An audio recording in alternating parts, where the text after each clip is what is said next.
Hi guys, andito ako sa Calatagan, Batangas. Pinuntahan ko ang isa sa masarap na kainan. Halika at pasukin natin at tikman ang masarap na overload pares. At eto na ang masarap na overload pares dito sa Calatagan. Tikman natin. At lalo pa itong pinasarap ng chicharong bulaklak, fried pork chop at laman ng baka. Unlimited din ng rice, pati sabaw dito.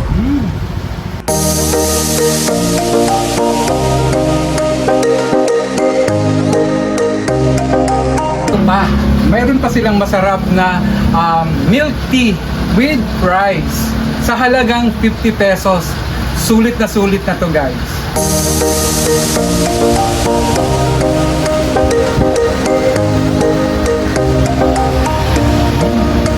Ang kusina ni Ram ay tumatanggap din ng iba't ibang event na kaya ang 40 to 50 persons.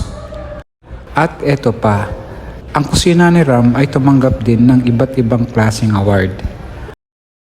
At ito ay lumabas din sa ilang programa ng GMA gaya ng Unang Hirit at Biyahe ni Drew.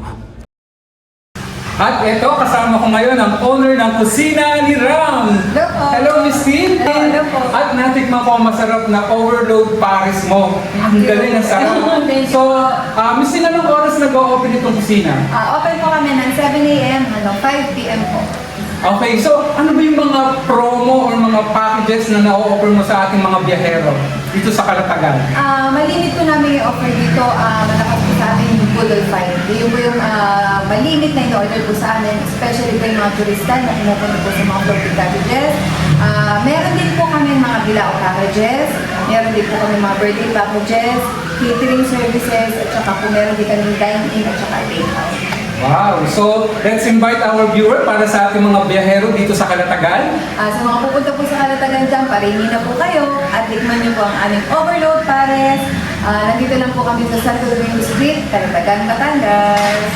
At kung kayo ay meron pang mga katanungan, pwede kayong tumawag sa number na to.